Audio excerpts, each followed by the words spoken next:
Welcome back to the program. What an exciting time and very interesting time for the Midwest.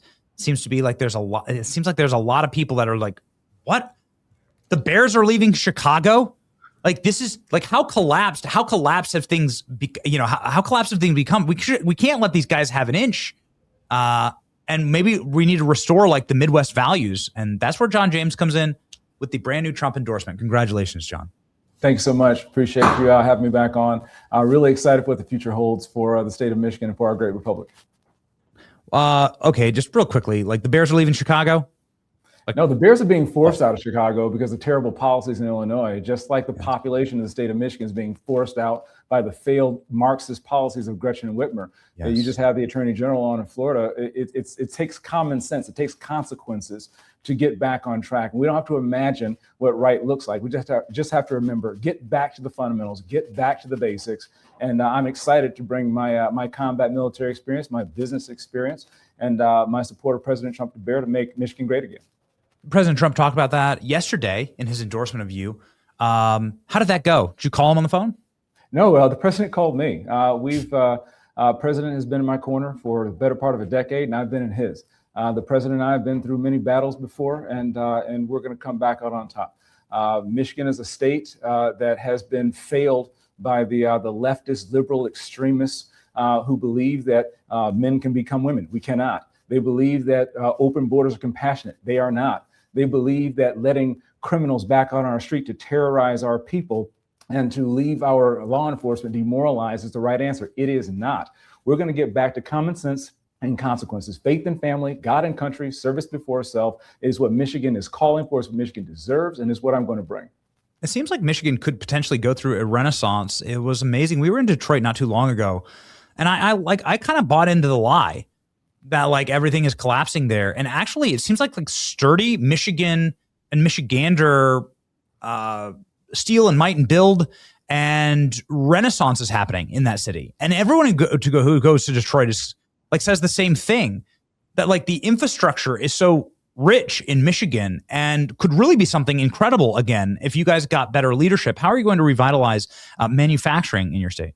Yeah, when you venture outside of the city of Detroit and go to the neighborhoods where people have been suffering under Democrat regimes, not just for the past 7, but for the better part of the past 70 years of failed Democrat leadership that have left Michiganders and disproportionately African Americans behind. You can look no farther than your closest inner city to see where Democrat lies have cratered the populations, the families of people who desperately need hope. And so we are going to come in there. We're going to do what Republicans have always done. The Republican Party is the party of emancipation. But when we march down to the South to free men from bondage and hold this republic together under Lincoln's regime, we can do the same thing now under President Trump and my leadership in the state of Michigan, to march into some of these inner cities, to march into some of these rural areas and bring a message of hope and a message of prosperity, being able to focus on the fundamentals and things that actually work, focusing on schools and economic opportunity, focusing on public safety and restoring government trust, and doing things that it takes to make sure that we can bring renewed prosperity to save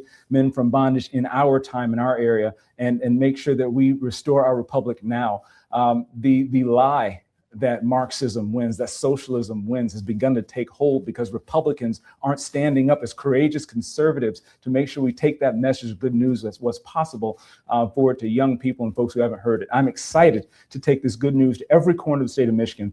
We can once again have a state where we can revitalize, reclaim, and restore our destiny. You know, Congressman, there's like a, we were just talking about it with Tommy Tuberville. People don't trust when they see their election systems get broken and they see fraud, open fraud. People tend to get demoralized. And we've been following the election fraud that's been going on in Hamtramck and how this majority Muslim township, which I think is the first in the country that is a majority Muslim and led entirely by Muslims, how every single member of the city council is now under investigation for voter fraud. And it's not even alleged, it's all on camera. Like they just set up a camera and caught them doing it, like stuffing the ballot boxes. How are you going to end that? How are you going to fix that?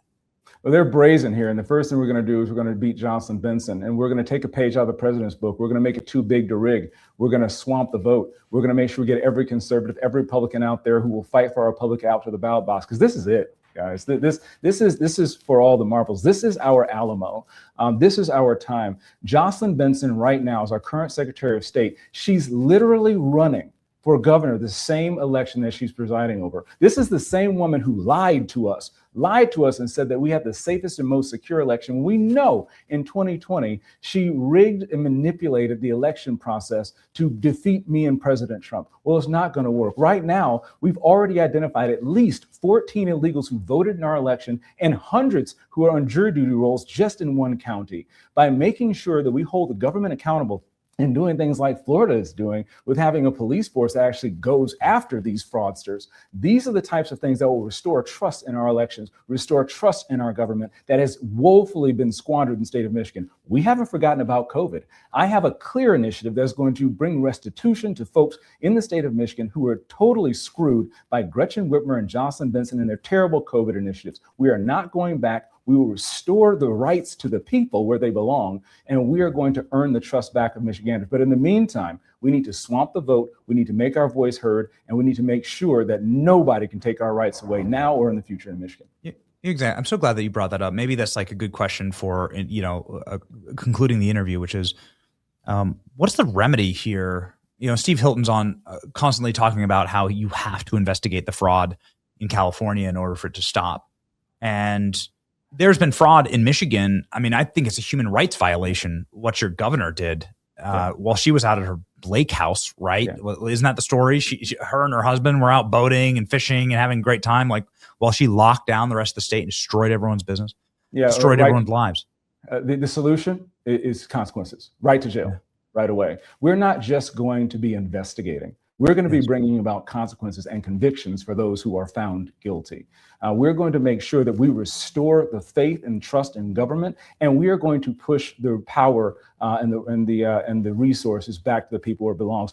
Our rights are endowed to us by our Creator. They must be guaranteed by the government. Local control is an extension of our rights, and so making sure that people can trust their elections in this republic that uses the democratic process to elect our leaders, we will be restoring faith by making sure that we are transparent, we are ethical, and we hold those who've broken our trust accountable to the fullest extent of the law. I mean, that would be very refreshing for the state of Michigan. There's so many good things going on in your state. It's such a beautiful state. It's so evil what's happened. Actually, when you see the architecture throughout Detroit, it's like one of the most beautiful cities ever built. Yes. And for it to just be left to rot and smolder it's a crime. I mean, it's a crime against art. It's a crime against our forefathers who built this place, and we should maintain it. So, John James, everybody needs to vote for John James. Obviously, he's the man. He's Trump endorsed, and he's going to do it. Anything that we can do to help, John, let us know. Follow John James right here. He's got hundreds of thousands of followers. He's got 250,000 followers and a rising star on the Republican Party. Godspeed, sir. Thank you. God bless.